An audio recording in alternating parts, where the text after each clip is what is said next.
Hey guys, welcome to the channel and welcome back to another video. On this video, let's talk about the Federal Reserve interest rate increases and how that affects jobs and how that's going to affect unemployment at a level that could endanger a lot of people's jobs based on what the Federal Reserve is doing with interest rates. Hey guys, if this is your first time visiting, thank you so much for being here. This channel is just over a year old and it's been growing tremendously. So I just want to start this video off by saying thank you guys for supporting the channel and watching the videos, sharing the videos and comments and all that good stuff.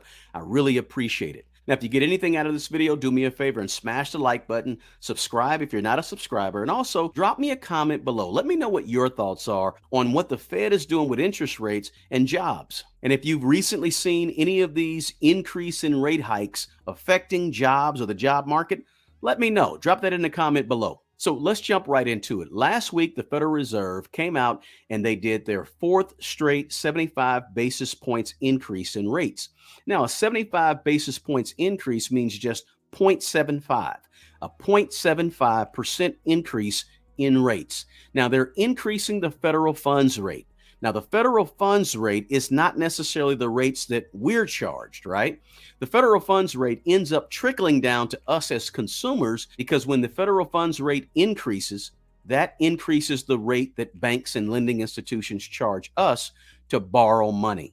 So it makes borrowing money more expensive on loans, whether that's automobile loans to buy a car, or it's mortgage loans to buy a home, or it's the loans that we're charged, those variable rate loans that we're charged every time we use a credit card.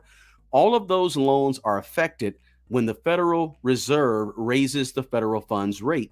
Now, this is the sixth increase in the federal funds rate in the last year. So that's pretty significant because the Federal Reserve wants to slow down spending and they want to slow down the demand for goods and services. The prices of things go up when the demand is high. The Federal Reserve wants to get rid of or at least lower that demand so that the prices don't keep going up. And the best way they found to do that is by increasing interest rates that deter us or make us not want to go out and borrow and spend so much money. Now, the connection between the interest rates and jobs is this. As a business, when the demand for your product slows down and decreases, then that means you have to lower your prices as a business if you want to stay in business. You have to lower your price. And when you lower your price, oftentimes you need to get rid of your biggest expense. And for most businesses, its biggest expense is its labor,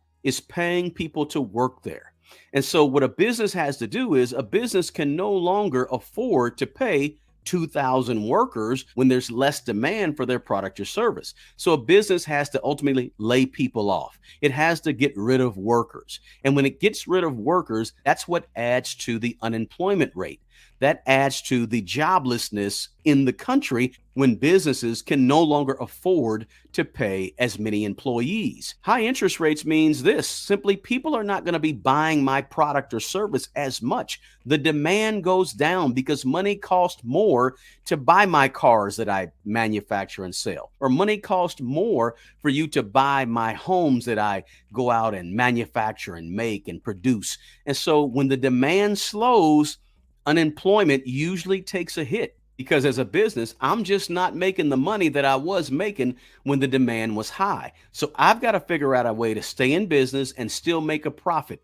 And one of the most efficient ways to do that is by laying off workers. That increases the unemployment rate. Now, last week, the Federal Reserve's chairman, Jerome Powell, he came out and said, hey, the job market is overheated, right? Those are his words, overheated. The Federal Reserve came out and said, flat out, point blank, the demand for workers right now is currently exceeding the supply.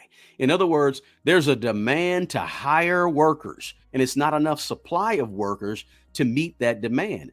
And that's why the latest job report shows that the unemployment rate is still in that range of being a record low at only 3.7%. So unemployment the previous month was 3.5%. Slightly higher unemployment, and we see that unemployment is starting to trend in that direction that they're expecting it to trend based on higher interest rates. So, yes, unemployment is still very, very low. It's taken some time for unemployment to actually be affected in a negative way based on these high interest rates. It's actually taken a little longer than what the Federal Reserve usually expects to see. When you go back to 2008 with the housing market bubble, or you go to 2020, the start of the pandemic, you'll see that unemployment in both of those time periods took a steep upward trend and went up near 10% for unemployment during '08 and again in 2020. Now, the Federal Reserve has not seen that happen so quickly this go around with inflation so high and with their hikes in the interest rates, but they're expecting it. The most recent job market report, where it saw unemployment go from 3.5% to 3.7%, is an indication that unemployment is beginning to trend upwards. Now, another indication based on the jobs report is that there were only 261,000 new jobs added last month. Now, the previous couple of months had more new jobs added. That means the addition of new jobs is trending downward. That's also a hint that growth is slowing in terms of the job market. The cracks are starting to slowly show. And I don't think the cracks in the job market or unemployment rates are going to really show an effect until we get into next year. 3 or 4 months down the road, I think, is when we're really going to see the effects of these higher interest rates on unemployment. There's this thing called lag time, and lag time just means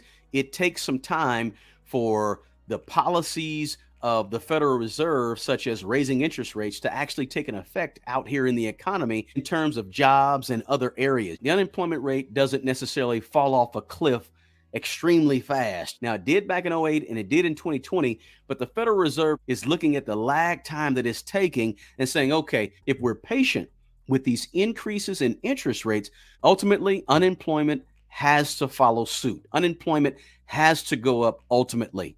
And although the Federal Reserve is reporting a strong jobs market right now, they're also prepared for the uptick in the unemployment rate. They know that it's coming. One of the primary points of the Federal Reserve raising rates, and they know this, is to slow down spending. And they know that slowing down spending requires that jobs are going to take a hit. The labor market is going to take a hit, and unemployment is going to increase. They know that that's an ultimate outcome of increased rates. And also, some of the wage gains that were recently reported with the most recent jobs market report don't typically happen when inflation is low or when inflation is around 2% or so. So the Federal Reserve knows that what they're doing with rate hikes hasn't quite had the effect that they're looking for yet.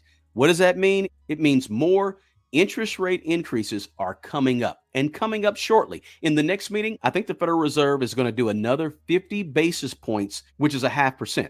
And I think they're going to do that at slower increments, maybe not 75 basis points for a while, but they're going to do 50 basis points, I think, over the next several meetings because of the fact that it's not quite having the desired effect yet, especially on inflation. So overall, what does that mean to you guys? What does that mean to us right now? It means basically that labor right now is defying the odds of supply and demand. But I don't believe it's going to last very long. I think at some point and some point soon, we're going to see the uptick in unemployment that usually goes along with increased interest rates. And what you can be doing in the meantime is begin to save cash, begin to save emergency money in case you're affected by increased unemployment over the next 6 months to a year. Save up as much money as you can. Now, on these videos, I like to give you guys some practical advice, things that you can actually use and do in your own situation. On this video, the one thing I want you to do, or I think you should do, is to save cash. Have some emergency money. Don't be caught with losing a job or losing a source of income and not having some backup money to take care of you or your family. You've got to have some cash and cash on hand. I usually like to tell people, put that in an emergency fund that you can reach at any given moment in case something goes wrong, in case you have a layoff.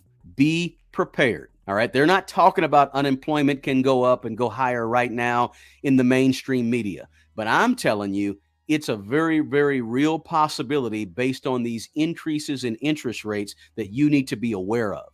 Hey guys, if you got anything at all out of this video, do me a favor, smash the like button, share the video, subscribe to the channel if you're not already a subscriber, and please drop me a comment below. Let me know your thoughts on these rate hikes and their effect on jobs. And also let me know if you've actually experienced or seen some layoffs or some major layoffs recently as unemployment begins to increase just a little bit. Hey, listen, the best person to take care of the old you is the young you. Guys, do me a favor, take care of yourself and take care of other people. Until the next video, peace.